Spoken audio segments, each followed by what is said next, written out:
Hello, guys. Welcome to another episode of Talks with Ido Evergreen. So, in this particular episode, we'll be talking about micro frontend, and I brought in Luca to have the discussion with me. Hello, Luca. Hi, how is going? Yeah, it's pretty much going well, and I'm really excited for this particular episode. So, without wasting much time, let's just jump right into it. So, just give us a quick introduction of yourself and what you do on the space, on the technological space. Yeah, sure. So my name is Luca. I'm a serverless specialist solution architect. I work for AWS. In the last 9 years, I worked a lot on microfrontends. At the beginning, let's say designing a platform was running with microfrontends on different front-end devices, from living room devices to set-top boxes, console, web, mobile, etc.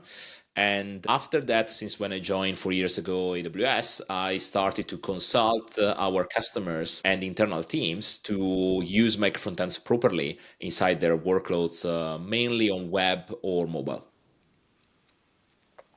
All right, so that's a very good and quick introduction. Cool. So let's just quickly jump right into micro frontend. So Yes. some month ago I had a discussion right with Maxi from Frontend at Scale about frontend architecture, and we had a very exciting discussion about it, right? And depending on the conversation I had with my team, right, we decided to want to go further, right, into micro frontend and architecture. Then the next step basically was to talk about micro frontend on the channel, right? And there was like you're the perfect person to talk about this because you have a book about it. You have a lot of content out there about micro frontend, and you've been doing it for like years right now. So let's just jump right into the conversation. So first off, right, we're gonna start from the basics. What is micro frontend? Microphone. Yeah, so microfrontends are just a representation of a business subdomain. When we are thinking about the difference between components and microfrontends, there are a few characteristics that divide the two options. Usually, a component is optimized for abstraction. So you want to create and have something that is flexible and reusable enough to use in different parts of the system.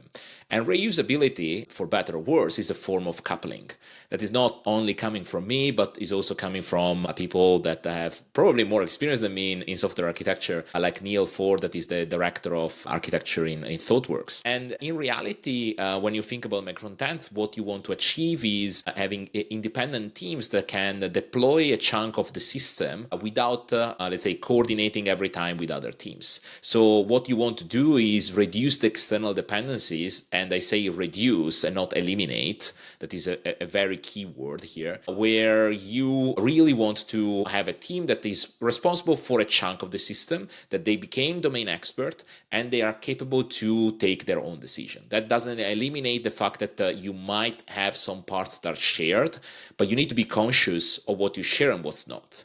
And usually microfrontends are domain aware. So therefore, when you deploy something, they just need like, I don't know, the session token or an ID that is available in query string, and they will take over from there. And this is a key characteristics that divide microfrontends from components. So usually my rule of thumb is that you can have a component inside the microfrontend, but not the other way around. And microfrontends and Okay. component are two different ways to build a system. And therefore we cannot overlap these two definitions because are completely different. All right, cool. So recently, right, micro frontend has been a very popular word, right? It's been a buzzword on the front end space. So for me, I think early 2020 really been like hearing the word micro frontend, getting to read about it, but not really implemented it like on a project, right? Because of a lot of different reasons, right? So why do you feel they are very important right now on the front end? Because I think a lot of teams are kind of moving to micro front end, right? Moving their particular front end applications to make them micro front ends. Why do you feel they are important? I believe that microfrontends are solving a gap that we have in front-end architectures. Usually, I totally believe that what we had right now with monolithic architecture, with Angular, Next, or Astro, whatever it is, are for a good chunk of the times more than enough. However, there is, and it is the same thing on the backend, right? So even monolithic architecture on the backend for me are still a valid architecture. You don't have to immediately jump into microservices day one. However, there are situations where, let's say, you deal with enterprises, you deal with organizations that have, I don't know, 4, 5, 10 teams working on the same project. And it's inevitable that in the long run, having a single code base will make your life harder. Because if you think about that, we're thinking about a social technical system. And what I mean by that is that it's not only the technical part that matters, it's also the social part. People are joining a team, people are leaving a team, and maybe people have different skills level, and therefore the different way to express a certain algorithm. If I think by the early start of my career, I had a completely different way to write code compared to late in my career, where I learned how to reduce and minimize the complexity. Instead of writing bazillion of write code, just try to strip out to the bare minimum in order to make it work, and stuff like that. And that obviously reflects inside the code base. And moreover, usually with monolithic architecture and a unique code base, people tends to jump on every part of the system. They don't. They are not, let's say, expert on a specific part. They tend to understand everything, and that has a huge cognitive load for every single developer. But that also means that you need to create a code base that is more or less written like a single hand. So everyone is implementing the same practices, the same way to do things. That in the long run, especially when you have projects that last for 2, 3, 4, 5, 10 years, not be suitable. And when you want to introduce a new pattern in a single code base, now you need to not only think about how it would look like, but you need also to think about what are the implications of having that, in which part of the code base you need to change that. And if when you start to think about this in the long run, it might hurt the developer velocity, but also the agility for the company.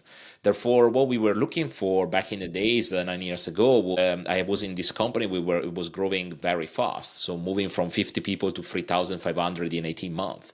The tech department was very slim. Internally, at the beginning, we were using third-party companies and partners. But what happens is that we move from, 15 people, 15 people in the tech department to 500 people in a matter of a couple of years. So as you can imagine, the complexity of dealing with all these teams working across Europe, it wasn't a walk in the park. Therefore, in the backend, we had like a very clear idea how to do that with microservices. But on the front end, we didn't have anything. And therefore, I started to research and look into possibilities. I didn't find many case studies. There was just Zalando back in the days that was doing something. This is a fashion e-commerce. And therefore, what I did is starting to reason about principles of microservices and translate them and apply into the front-end world. And there was a lot of pushback 9 years ago because not only inside the organization, people were telling me that that was crazy, but also in the community. If I think about Dan Abramov or the creator of Webpack, they were against this idea of microfrontends, and many people told me that didn't make any sense. But the reality is, I knew that I was sitting on something important, because it's a problem that many companies face, and at some point you reach the point that you start to say, "Oh, we have spaghetti code," and you start to ask to a large organization, we need to invest 1 year or 18 months to rebuild everything. And they look at you like, what? The investment is huge. And therefore, if we start to apply modularity at the code level and also at the infrastructure level, so splitting up basically our front end in multiple chunks, independent chunks, we are going to gain a lot of benefit out of it. And that's basically how Microfrontends came out from it. All right. So I think there's a lot of important details, right, in the particular question you just answered right now. So I think for micro front end, right? For me, I'm thinking right now. I just have a question on top of my head right now about micro front end. So is it mostly going to be like one project, and they are separated into, like you said, different parts, maybe in a component structure? And the reason why I'm asking this question right now is because of how are you guys handling like version control, right? On a micro front end project, are you guys using just one git initialized on the project directly, or each part of the front end, right, are gonna have their own version control? How does that work? So for version control, you can have multiple strategies. I have seen customers using monorepo, customers using polyrepo. In both cases, both were working perfectly fine. Obviously, in a polyrepo approach, let's say investment on tools is minimum because at the end of the day, you are going to have a lot of tools that are available for you and you just do what you always have done pretty much. In a monorepo one, at the beginning, it's not a big deal. In the long run, when the projects start to grow and you have multiple platforms and you have also the backend, stuff like that, it might be that it requires a bit of more maintenance for making sure that you are not cloning everything. You should check the history and what you have there. You need to start to have a cache maybe in the cloud, like NX does over there. And there are more thoughts, if you want, on that. But the two approaches also means that dictate to a certain extent how engineers are going to work. So in a monorepo approach, I have visibility of everything. I can see how other people have developed a specific part of a microfrontend. Maybe I can copy and paste certain part, or I can abstract that. I have access to everything. But usually monorepo, I've seen customers using a trunk-based branch strategy, and therefore with trunk-based you always point on main, so you need to have developers that every time that there is an update on a shared library jumps into their code, fix whatever is needed, and then make main always accessible and not broken. And that requires discipline and require a bit of let's say governance around that. On the other thing that is pretty cool, I think, in monorepo is that you have everything there. So if you do it right and you have the right tools, it can be extremely fast. On the other side, with polyrepo, you have an approach that you force teams to discover part of the system, because you need to have the URL of the other repository. But that also could be a characteristic you want to enforce inside your system. You want to have, let's say, clear boundaries between system and not a very fluid one. You want that people don't have access to OpenPR inside other repositories, and maybe they contribute up to, let's say, open a PR maybe, and then the team that is responsible for that part will decide to add the PR into their code base or not. So I think, both are viable. It depends what you want to express inside the system. I have seen successful system working with both, and I've seen teams and companies switching from one to the other because either was too difficult, or there was too much friction, or they didn't have control of their CI/CD, and therefore they couldn't afford to have all the optimization that are needed for monorepo. I would say that this is just an implementation detail, but I have seen both working very well. All right, cool. I was gonna ask you about monorepo next, and you already mentioned it. Yeah, cool. So speaking about a micro frontend and the word chunks, right? Chunks, basically taking different part of your micro frontend into like component structures. Yeah. Is there a particular rule, or is there a what's the word now? A particular way to determine what parts goes into different chunks, right? Indeed. On the front end. Yeah. Yeah.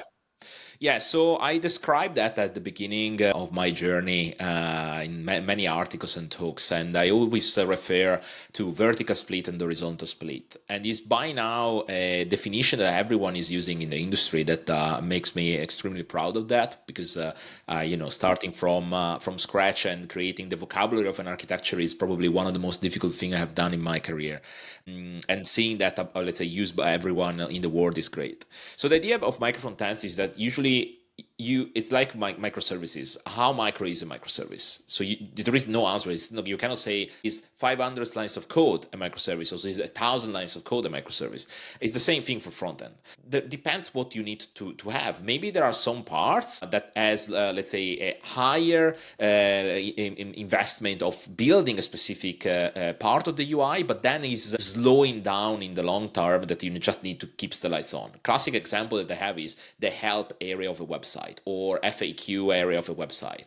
You need to build that, but when it's built, it's unlikely that it's going to change. And even if you have like a CMS that is pumping data into the UI, you basically don't do anything unless there is a change of the UI or specific request from the business. But you have other parts that instead are extremely important, where maybe there is more complexity. Maybe in an e-commerce you want to have, an home page that is composed by different areas. Maybe you have like technical support, and maybe you have the latest products, and maybe you have other part, and those can be assigned to different teams. So in that case, you might have multiple microfrontends in the same view, and that is called horizontal split. And you can have, let's say, both inside the system. You can have some parts that are more complex, and therefore you go with an horizontal split, and you need to understand how to encapsulate things. So, like usually, the state management is inside the microfrontend. You communicate between microfrontends if needed, via a pub sub approach, and therefore custom events or an event emitter. That is usually my favorite approach that I usually recommend, or even reactive streams if you are into the reactive programming world. But in general, tend to, let's say, be sensible and not going as granular. That is a classic rule of thumb. People start to map one-to-one microfrontends with components, but as we said before, it's not doable because components is leaking the domain into the container, and the container knows how it works. But instead, with microfrontends, we need to encapsulate the logic inside the microfrontend. Therefore, what you do is having something that is more coarse-grained. So if you end up having like 20 microfrontends in a view, probably you are not dealing with microfrontends, you are dealing with remote components. Yeah. Yeah, cool. All right, cool. So now for developers that are thinking about this new architecture, right? Micro front ends, how could they get started, right, with micro front ends? Yeah, I think the main problem I've seen over and over again with the customers is that there is first a tendency to refer to components, and therefore they think, oh yeah, I have a header, I have a footer, and then here I have this component, that those are my front ends. I think it requires a bit more, let's say, design that you need and thought before you start to write the first line of code. When I did that a few times with customers and also with my previous job, I started to understand how first of all, how we were structured as a teams, and secondly, what was the pattern that my user were doing. In my case, for instance, I was dealing with the live sports streaming platform, like think about Netflix but for live sport. And usually you have like a landing page, and then you have like an onboarding part, then you have the catalog that is under, let's say, after the authentication, and then you have like my account under authentication, help, and so on. So when you start to look into traffics, you start to see that maybe you have like, I don't know, just making up numbers, 1 million of requests in the landing page. And then you start to have, let's say, inside the onboarding, 50% of that traffic. And then when you are in the catalog instead, you have like 30% of the million, so 300K. So you immediately understand that what you need to split is in a way that doesn't penalize the user, because it's not for us. Microfrontends should be transparent for the user, should create benefits for the user. But instead, it's not always the case because, for instance, what happens very often is that people are thinking about splitting up these microfrontends in different ways. But when you look into the traffic patterns, it becomes clear to you immediately where to split. And also, if you start to look into the domains, because in the example I did before, the home page that contains stuff related to products, stuff related to service, and so on, you immediately understand that those are domains that are different. Even if you look into your backend, probably those parts are handled by different teams.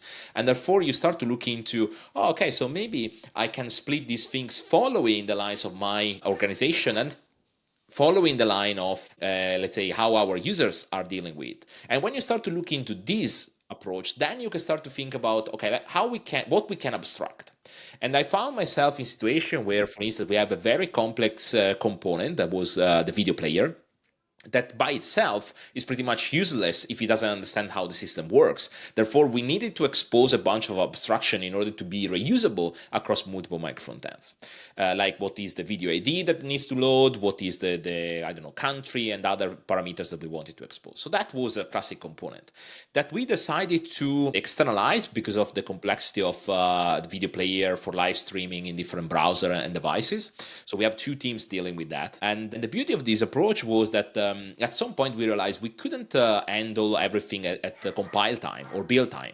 We needed to have something that was working at runtime as well. So we basically created a library that was a sort of module federation, if you want, that loads remotely a chunk. But we created some specific behavior. So I forced the people to say, okay, in a SAM ver of a component, we can say that the major version is usually usually let's say updated or upgraded for let's say breaking changes. And therefore it means that I don't want to have breaking changes inside the system without knowing for the containers of this specific microfrontend. So what we have done basically is creating this library that allows to load at runtime the latest minor and the latest bug fix version, but locking the major version. Therefore, it was intentional that the microfrontend was bumping up the major version in order to make sure that they run through all the tests and follow their practices. I think in this way, we have a lot of freedom to, let's say, identify the boundaries. And by the way, the boundaries are going to change. I remember clearly when we started to say, this is the onboarding experience, and we realized very quickly that it was too much cognitive load for the team. So we had to split in two teams, and we had an onboarding experience for signing in the user inside the platform, because maybe they bought a new laptop and they want to sign in inside the platform, or the sign up journey. That was by far the most complex one. And splitting in this way, we gain a lot of performance boost, especially in low-end devices. Because, for instance, if I think about the classic things, the credit card SDK, so the payment gateway SDK, or the PayPal SDK, and the different SDK that you need to use inside the system, they usually add a lot of memory upfront. In this case, you are just loading when they are really needed and nothing more. That, in my opinion, is beautiful as approach, because you start to gain performance just splitting up your application nicely, following your usage, the user usage, instead of, let's say, thinking about crazy optimization or other things. All right, cool. So quickly, I think you already spoke about modular federation, right? So while making my research about front end, micro front end, right, I got to see modular federation. Can you just tell us what it is? Just yeah. Yeah, sure. So Module Federation is a library that came out a few years back. First of all, was a plugin only for Webpack. This year, Zach Jackson, that is the creator of Module Federation, released the version 2 that basically is now, let's say, usable not only for Webpack. It can be used with RSPack. It can be used with Vite. There is work for making also compatible with ESBuild and even in vanilla JavaScript.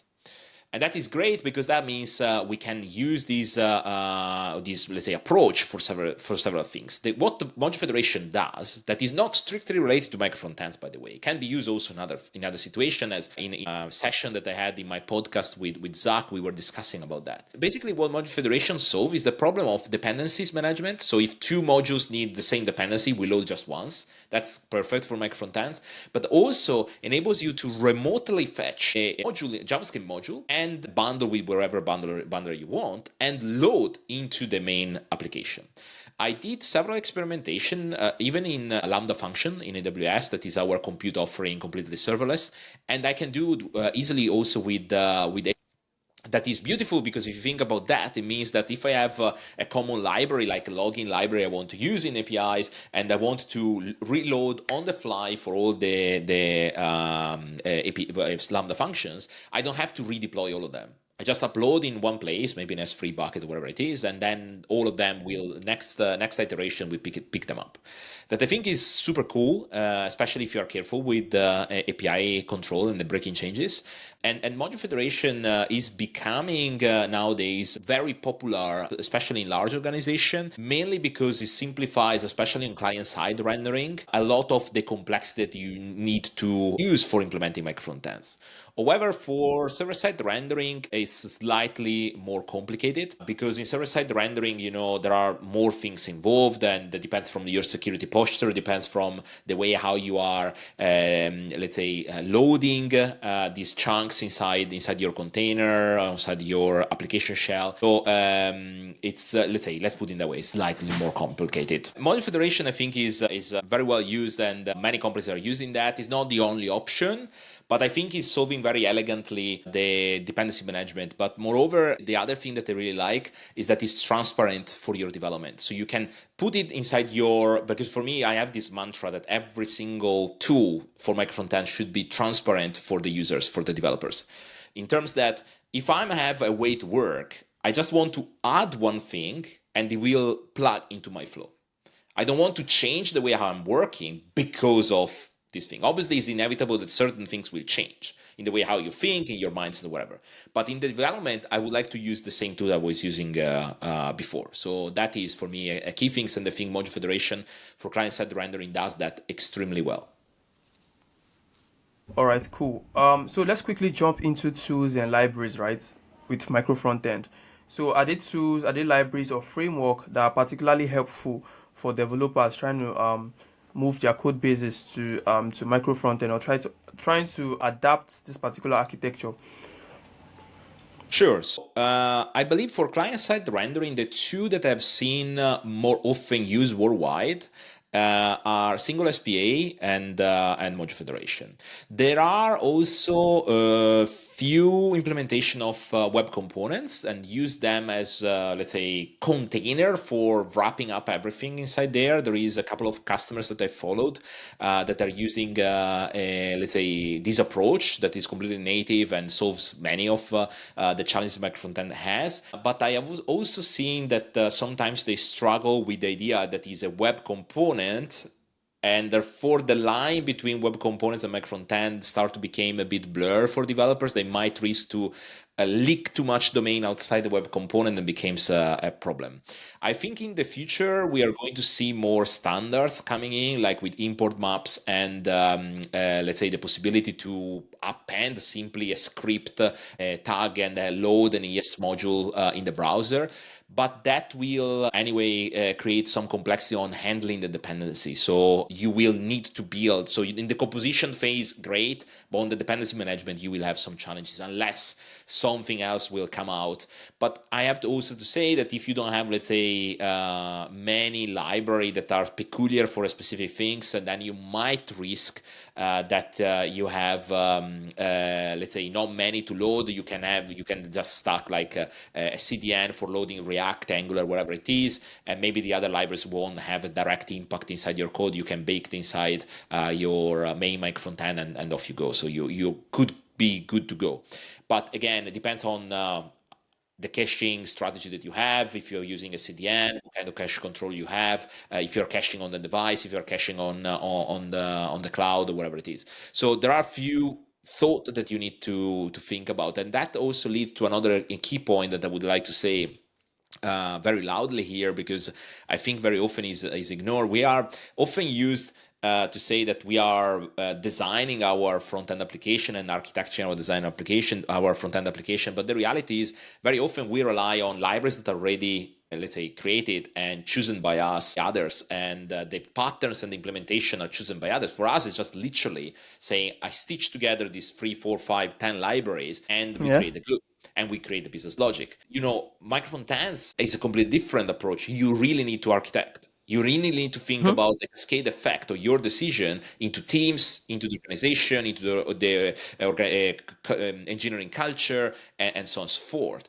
And that is where, for me, is becoming super excited, because previously as engineer, I was architecting a system where we didn't have the JavaScript ecosystem, where you have like bazillion libraries. Sometimes you have like one framework was very basic, like MStar framework, MVP, MVC, MVVM, whatever, and you build on top of that. So you need to take a decision on design pattern and stuff like that. It's not like that anymore with JavaScript. It's like more very often a plug and play, unless you have like very peculiar project, but those are probably fitting in the 80-20 rule, where 80% of the project will fit perfectly this approach, and 20% will require more thought. But with the microfrontends, we start to architect again. That I think is also a shift of mindset for many people. All right, cool. So speaking about teams, right, adapting to micro frontend, right? What do you feel like are the common challenges teams get to experience while implementing micro frontend? So the first one, if they are like fairly new on the idea, is the mindset shift. How they are going to find the boundaries, and Okay. I can guarantee you that many times the first iteration won't be successful, or it won't be it doesn't provide all the benefit that you expect. Because if you don't spend time looking really clearly about boundaries, you might risk to be either too granular or too coarse grain. I've seen, let's say, companies that I followed where they started to, for instance, fall into the trap of, let's treat my front end where we decouple the UI from the state management, and therefore we load everything at runtime. And they started to share the state management across Microfrontend, and that is the recipe for, let's say, a disaster. I've seen large organizations that try to do that and spend 6 months of work on refactoring for re-encapsulating all the state management into that. And I'm not talking about small companies or companies not very tech savvy. I'm talking about probably the largest e-commerce in the world, or let's say large organization. And honestly, it hurts because very often people tend to blame the architecture when they take the wrong decision. And architecture is just, let's say, creating or expressing, or better, is providing signals to you. And when friction arises, it's not a bad thing. Friction is a gift, as I used to say. Friction is a way that for the system to tell you there is something that is not working as expected. So you need to look into where you can smooth the friction out. And I think it's extremely important to not think, oh, is the architecture, it might be the architecture is wrong, by the way. Yes, absolutely is an option, but it's not the only option. All right. All right, cool. So now thinking about micro frontend again, now I'm thinking about scaling issues, right? Technical issues, team get to like experience while like you said, if they like mostly like if they try it for the first time, they might not really get it, right? Because of the mind shifts and the whole structure, like changing the whole code base and stuff like that. So are there any practical tips you want to give out to teams, right? So they'll be able to get this on the first try, right? Absolutely. Are there are there practical tips you basically want to give out to teams that are interested in this architecture? Yeah. Absolutely. So the first thing is spend time on identifying your boundaries and try to understand how your organization structure works on those boundaries. Because you can start from the boundaries and design for mirroring your organization structure, or you can do the other way around, right?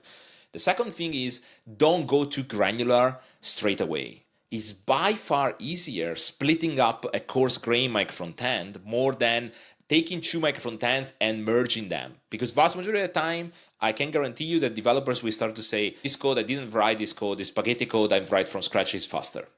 So you are wasting a lot of time and effort there. The other thing is try to focus on what really matters. Try to have a team that is looking holistically to the platform, and different teams that instead are building the functionality inside an area. And try to make sure that usually it works very well, especially if you go in a vertical split at the beginning, that you have like a more coarse grain approach. Start to build these things that at the end of the day will be just a group of pages all together, or a single page potentially certain times. And that is something that we have done for ages in frontend. So it's not a big deal for anyone. So your mental model is just making sure that you have a team looking at the application shell. So the part that is, let's say, composing your microfrontends and exposing them to the user. And the application shell should be as domain unaware possible. A rule of thumb I usually say every time is, if your application shell requires to change every time that you change a microfrontend, you are implementing wrongly your application shell. The application shell should be useful for this project and for future projects without any problem. So it has to be as vanilla as possible. Even I usually discourage to use a specific framework for building whatever is needed to build, because today we have React. In 10 years' time, we don't know. In 3 years' time, we don't know, because we know that the JavaScript ecosystem is extremely prolific, and there are plenty of opportunities. So try to make an effort to think thoroughly about the application shell, because that is the thing that the moment the user types your website will live alongside the system for a long time in client-side rendering. For server-side rendering, there are other things that we need to think about. All the things that I mentioned before, great, but then we need to think about scalability. And that's something that very often full stack developers and front-end developers might underestimate in large projects, because you are the front-facing part of your system. So therefore, every single request is passing through you, and is not always cacheable. If you have like certain thing like personalization, for instance, is a classic thing at the user level, not segmentation, but personalization.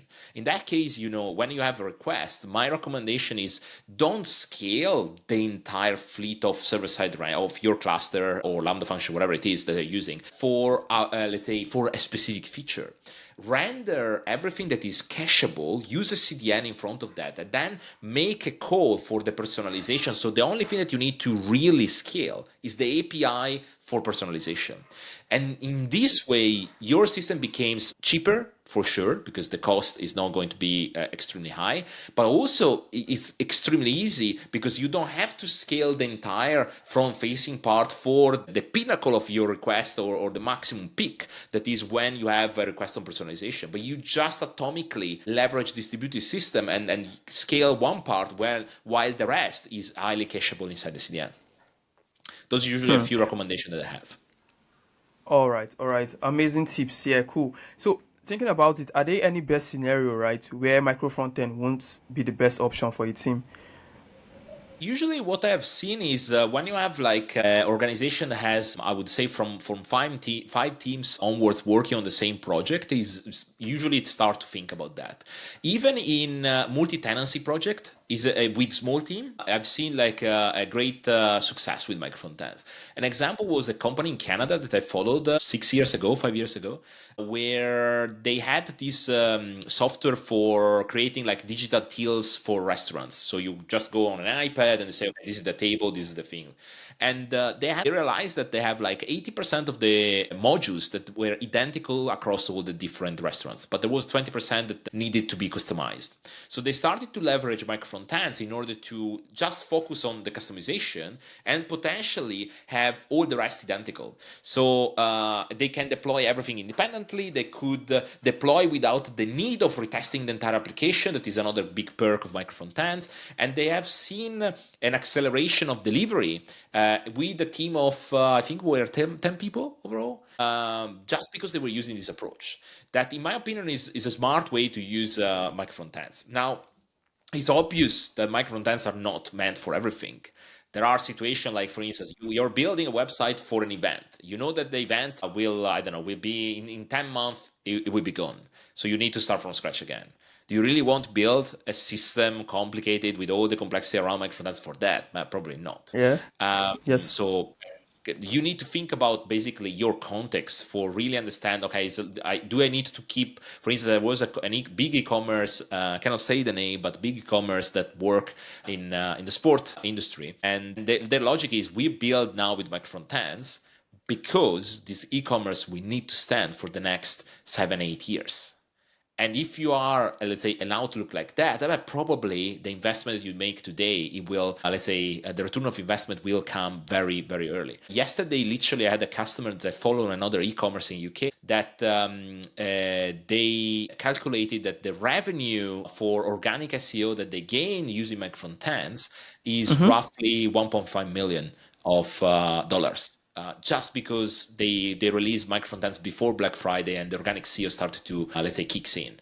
So that is like testament that if you do things in a certain way, and I think it's going to be, let's say, you will the price of using Microfrontends. And even now, Vercel that is starting to implement Microfrontends in their platform is a great testament that this architecture works, and they are going to democratize to a certain extent Microfrontends, because maybe many, and we need to see because they start to release something in 2025, but maybe many of those challenges will be fade away thanks to them. Never know. Yeah. Yeah. Yeah, cool. So thinking about what you just said, right now, I think the best approach mostly for teams are to understand, for example, to understand their product, right? To understand the product, to understand the kind of product they are building, how complex it is before they think about maybe going with this particular architecture. Like they have to be a lot of thought process Yes. before you choose micro front end, and you guys really need to understand the kind of project you're building. Yeah, cool. So I think we've talked about a whole lot of things about micro front end, and just to put this on a should I say, just to ask the last question, right? So are there any advice for managing collaboration, right, and the deficiencies, right, between teams working on micro front end?